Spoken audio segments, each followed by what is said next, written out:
Hello everyone and welcome back. इस lecture में हम लोग जो बात करने वाले हैं वो बात करने वाले हैं हम लोग सिलेबस फॉर गेट के सिलेबस के बारे में बात करने वाले हैं। जो पर्टिकुलर सब्जेक्ट अभी हमने कंप्लीट किया है हमारा स्ट्रक्चरल एनालिसिस, जो थ्योरी ऑफ स्ट्रक्चर और स्ट्रक्चरल एनालिसिस जो सब्जेक्ट हमने कंप्लीट किया है, उस पर्टिकुलर सब्जेक्ट से गेट में कितना सिलेबस कवर होता है हम उसके बारे में बात यहाँ पे करने वाले हैं। राइट, तो जो स्ट्रक्चरल एनालिसिस है उसमें अगर हम गेट की बात करें कि गेट में क्या क्या आ सकता है, किस किस टॉपिक से कितने क्वेश्चंस आ सकते हैं, किस टाइप के क्वेश्चंस आ सकते हैं, या कोई अदर कॉम्पिटिटिव एग्जाम की भी अगर हम बात करें तो उसमें जो क्वेश्चंस कवर होते हैं तो उसमें क्या क्या टॉपिक कवर होते हैं, तो इसको मैंने बेसिकली 6 टॉपिक्स में यहाँ पे डिवाइड किया हुआ है। जो पहला टॉपिक है और जो सबसे ज्यादा इंपॉर्टेंट है, मतलब आप इसको आईएमपी बोल सकते हैं, मोस्ट इंपॉर्टेंट बोल सकते हैं, जो कि है फर्स्ट आपका टॉपिक इनडिटर्मिनेसी। सबसे पहले हम यहाँ पे जो क्वेश्चंस करेंगे या हम जो प्रैक्टिस करेंगे गेट के क्वेश्चंस के लिए, वो सबसे पहला हमारा जो टॉपिक है वो इनडिटर्मिनेसी की हमारा है। उससे रिलेटेड क्वेश्चंस हम करेंगे कि बेसिकली इनडिटर्मिनेसी क्या होती है, फिर वो 2D फ्रेम्ड स्ट्रक्चर या बीम के लिए क्या होती है, 3D स्ट्रक्चर्स के लिए क्या होती है, या फिर जब ट्रस की मैं बात करूं तो 2D ट्रस में वो क्या होती है, 3D ट्रस में क्या होती है, और बेसिकली इंडिटर्मिनेसी को कैसे कैलकुलेट किया जाता है, स्टैटिक को कैसे किया जाता है, किनेमैटिक को कैसे किया जाता है, और उससे रिलेटेड जो प्रॉब्लम्स आपके पास आती हैं, एमसीक्यू प्रॉब्लम्स आती हैं, उनको कैसे सॉल्व किया जाता है। तो सबसे पहले मैं जो बात करने वाला हूं वो इंडिटर्मिनेसी की बात आपसे करने वाला हूं, गेट को लेके इन पर्टिकुलर स्ट्रक्चर मतलब स्ट्रक्चरल एनालिसिस से। सेकंड जो टॉपिक हमारा है, इससे सबसे ज्यादा क्वेश्चंस आते हैं, सबसे ज्यादा जो प्रैक्टिस हमें करनी है वो इंडिटर्मिनेसी में करनी है। सबसे ज्यादा क्वेश्चंस आपको देखने को मिल सकते हैं हर साल, एक दो तीन क्वेश्चंस आपको जो है वो इंडिटर्मिनेसी के देखने को मिल सकते हैं। राइट, अब मैं आता हूं सेकंड वाला टॉपिक। तो सेकंड टॉपिक जो हम यहाँ पे कवर करने वाले हैं उसका नाम है फोर्स मेथड। बेसिकली यहाँ से मेथड्स आपकी शुरू हो जाएंगी। जैसे कि आप लोगों ने सेकंड यूनिट पढ़ा था, तो सेकंड यूनिट में स्ट्रक्चरल एनालिसिस के लिए आपने मेथड्स पढ़ी, लाइक मूवमेंट डिस्ट्रीब्यूशन मेथड पढ़ी, लाइक आपने थ्री मूवमेंट थ्योरम पढ़ा। फिर थर्ड यूनिट में हम लोग आए तो हमने स्लोप डिफ्लेक्शन मेथड को पढ़ा, कॉलम एनालॉगी मेथड को पढ़ा। फर्स्ट यूनिट में हम लोगों ने स्ट्रेन एनर्जी मेथड को पढ़ा। तो जो स्ट्रक्चर को एनालाइज करने की मेथड्स होती हैं उनको बेसिकली हम लोगों ने दो पार्ट में डिवाइड किया है, एक फोर्स मेथड में और एक बेसिकली डिस्प्लेसमेंट मेथड में। तो ये दोनों पार्ट को मैं साथ में कवर करने वाला हूं। जिसमें जो फोर्स मेथड है, तो फोर्स मेथड के अंदर कौन कौन सी आ जाती है, लाइक स्ट्रेन एनर्जी मेथड आ जाती है। तो स्ट्रेन एनर्जी मेथड से भी क्वेश्चंस काफी आ जाते हैं, डिफ्लेक्शंस वगैरह के बारे में पूछ लेते हैं। राइट, तो फोर्स मेथड का पार्ट है वो स्ट्रेन एनर्जी मेथड। उसके बाद थ्री मूवमेंट थ्योरम की अगर मैं बात करूं, टीएमटी जो हमने सेकंड यूनिट में पढ़ा था, वो भी बेसिकली फोर्स मेथड का ही पार्ट है।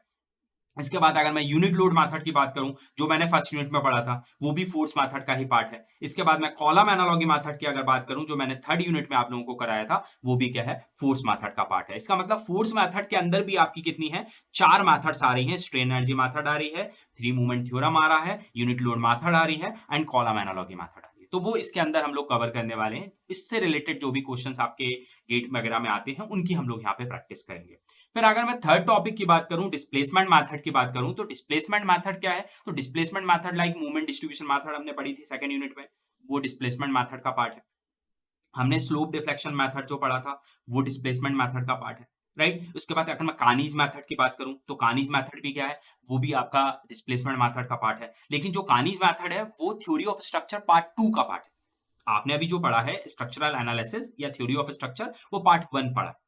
तो पार्ट 1 में कानीज मेथड नहीं है। कानीज मेथड जो है वो यूनिवर्सिटी के जब आप 5th सेमेस्टर में आते हैं तब स्ट्रक्चरल एनालिसिस का सेकंड पार्ट आता है। तो वो सेकंड पार्ट का पार्ट जो है वो कानीज मेथड है। तो कानीज मेथड की जरूर यहाँ पे मैं बात आपसे नहीं करूंगा, बिकॉज वो हमने स्ट्रक्चरल एनालिसिस फर्स्ट में कवर नहीं किया है। तो यहाँ पे हम जो बात करेंगे, एक डिस्प्लेसमेंट में एमडीएम हो गया, मतलब मूवमेंट डिस्ट्रीब्यूशन मेथड हो गया, दूसरा आपका स्लोप डिफ्लेक्शन मेथड हो गया, और इसके अलावा इसमें डिस्प्लेसमेंट मेथड में मैट्रिक्स मेथड भी आती है। वो भी स्ट्रक्चरल एनालिसिस 2 जो है आपका यूनिवर्सिटी का, उसके अंदर कवर होता है, जो कि 1 में नहीं था। तो कानीज मेथड और मैट्रिक्स मेथड की बात हम यहाँ पे नहीं कर पाएंगे, बिकॉज वो स्ट्रक्चरल एनालिसिस फर्स्ट का पार्ट नहीं था, तो उसके बारे में हमने अभी नहीं पढ़ा है। तो यहाँ कानीज और मैट्रिक्स आपका यहाँ से छूट जाएगा।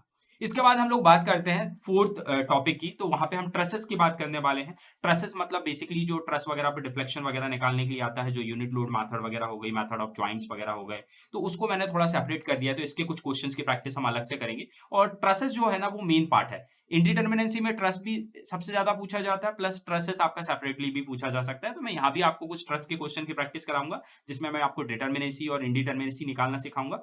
और यहाँ पे जो बात करेंगे हम ट्रस पे डिफ्लेक्शन वगैरह की बात करेंगे। इसके बाद अगर मैं बात आपसे करता हूँ, तो फिर हम लोग यहाँ पे आर्चेस कवर करने वाले हैं। आर्चेस जो अपन लोगों ने 4th यूनिट पढ़ी थी, उसमें हमने आर्चेस के बारे में पढ़ा था। आर्चेस कितने टाइप के होते हैं और किस तरीके से उसपे हॉरिजॉन्टल थ्रस्ट निकाला जाता है, रेडियल शियर, नॉर्मल थ्रस्ट के बारे में सब पढ़ा था। तो आर्चेस के क्वेश्चंस के बारे में बात करेंगे।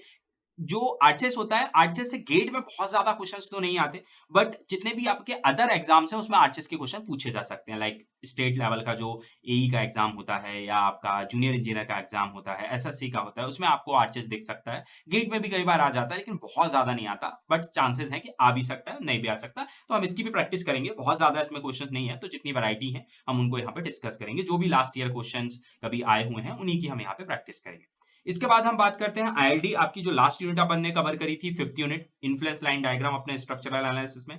उसका जो पार्ट है आईएलडी इन्फ्लुएंस लाइन डायग्राम, इससे भी गेट में काफी क्वेश्चंस आपको देखने को मिल सकते हैं। इन्फ्लुएंस लाइन डायग्राम से आपको शेयर फोर्स के बारे में, रिएक्शन के बारे में, सेक्शन के ऊपर मूवमेंट के बारे में, तो कई आईएलडी के क्वेश्चंस आपको देखने को मिल सकते हैं। तो ये भी एक हमारा मोस्ट इंपॉर्टेंट टॉपिक है, तो इसको भी हम कवर करेंगे। ये अदर कॉम्पिटिटिव एग्जाम में भी मिल सकता है और गेट में भी मिल सकता है, तो ये वाला हम टॉपिक कवर करने वाले हैं। जिसमें मैं ये वाला जो टॉपिक है वो सेपरेट कवर करूंगा, बट जो फोर्स मेथड है और डिस्प्लेसमेंट मेथड है, इन दोनों को मैं एक साथ में कवर कर लूंगा। ट्रस्ट को मैं सेपरेट कर दूंगा, आर्चेस को मैं सेपरेट कर दूंगा और आईएलडी को जो है वो भी मैं सेपरेट कर दूंगा। तो इस तरीके से बेसिकली गेट में जो स्ट्रक्चरल एनालिसिस फर्स्ट है, उसको हम इस तरीके से कवर करने वाले हैं। सो नेक्स्ट लेक्चर में हम जो स्टार्ट करेंगे, वो स्टार्ट करेंगे इंडिटरमिनेसी से, कि बेसिकली इंडिटरमिनेसी क्या होती है 2D और 3D स्ट्रक्चर्स के लिए, और उसको किस तरीके से कैलकुलेट की जा सकती है in the number of structures. Thank you.